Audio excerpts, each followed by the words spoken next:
Hi, this is Gary with MACMOST.com. Here are some tips for using the Weather app on your Mac. So the Weather app on your Mac gives you tons of information about weather where you are.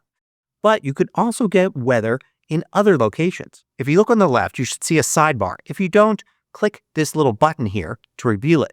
At the top, you've got a search field.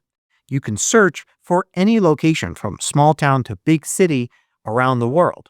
So just do a quick search like this, select from the results, and you'll see the weather in that location.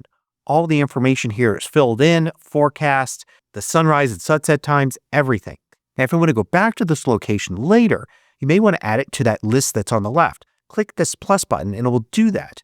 So you could search for any cities or locations you want and then add them to the list and then keep adding them. And then you can drag them around to rearrange their order. You can make this list as long as you like. And to remove one, just Control-click, right-click, or two-finger click on it and use Delete. Now, you may be interested to know where the weather information comes from. Well, Apple has this support page, and on it, you can find a list of all of the data sources they've got. So where you're at may get it from one or more of these data sources. Like, for instance, from where I live, probably it comes from the National Weather Service, but also the Weather Channel. So there's no team of meteorologists at Apple headquarters making these forecasts. You can't blame them if it's wrong. The information comes from these sources. Now, you may not want to run the entire weather app just to get the current temperature. You can get that in the menu bar by simply going to the Apple menu, then System Settings, and then going down to Menu Bar. Look through the list of things that you can add to the menu bar and check Weather. Then you'll get this weather indicator here with a little icon and the current temperature. Better still, you could click it and you get more information, a forecast for the next few hours, and the weather in the first few of your other locations that you've added. And you can click on any one of these to jump to the weather app and go to the appropriate information. If you find these videos valuable, consider joining the more than 2,000 others that support MACMOST through Patreon. You get exclusive content, course discounts, and more. You can read about it at macmost.com/Patreon. Now, if you want even more than that, you could add a widget to appear on your desktop behind all of your windows. So you can Control-click, right-click, or two-finger click here on the desktop, and then choose Edit Widgets. Then scroll down to Weather, and you have several different kinds of weather widgets. You've got some small ones, larger ones, and ones even with multi-day forecasts. You've got details of the current conditions, a small daily forecast one, and then even a sunset and sunrise one. So, for instance, you could add this one here, and it'll appear on your desktop. When you've got one there, you can Control-click, right-click, or two-finger click on it, edit it, and change the location. This is very useful because it means you can add multiple widgets for different locations. So I can keep this widget up here. I'll add it a second time, which doesn't seem to make any sense, except that I can change this one to be a different location, choose from my list here, and now I could create a little set of weather widgets for the locations I care about across the top of my screen, down the left side, or wherever I want. Another place you can have widgets is in the Notification Center. When you click on the time, you get the Notification Center. And this will include default weather widget, but you can click Edit Widgets here. You can remove this one if you want. You can go to the same weather widgets here and add individual ones, like two separate ones for two different locations.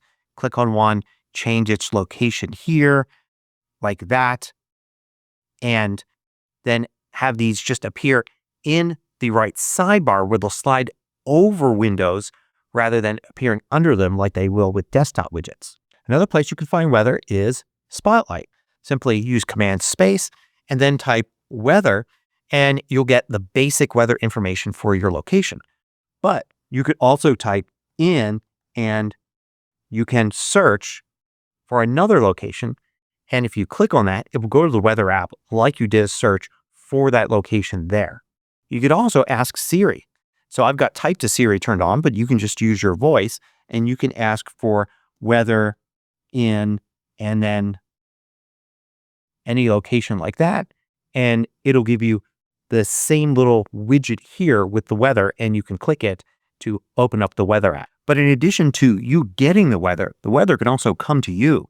In the weather app, go to Settings and then look under Notifications.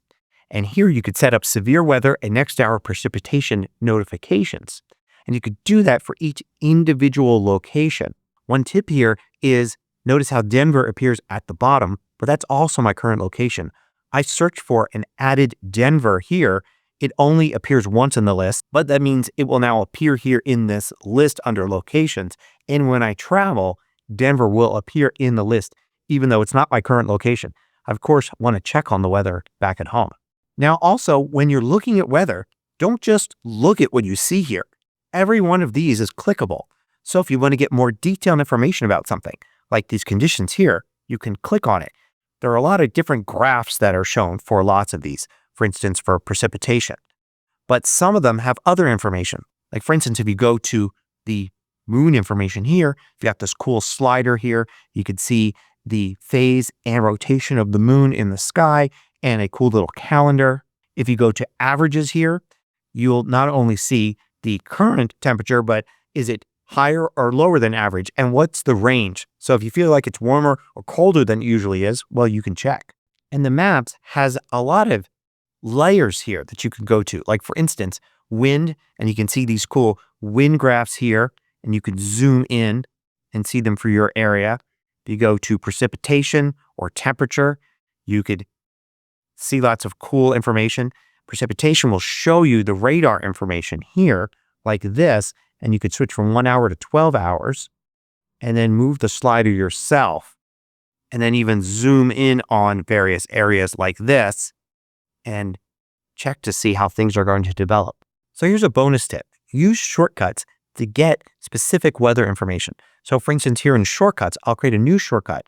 And if I look at the actions available under apps here, I'll see that there are a lot of weather actions here. I can get the current weather, I can get the forecast, I can use current weather and get the current location, or I can give a specific location like this.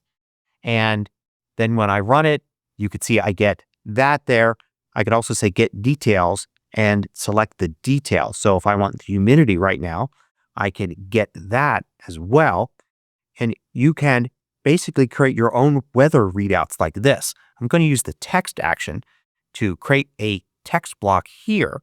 And I'm going to type temperature and then control click, right click, or two finger click, insert variable, and use weather conditions, taking this variable and putting it here. But if I click on it once, I can choose the detail and just choose temperature like that. So now if I run this, you could see I get this readout. I could add a few more lines just like this the same way.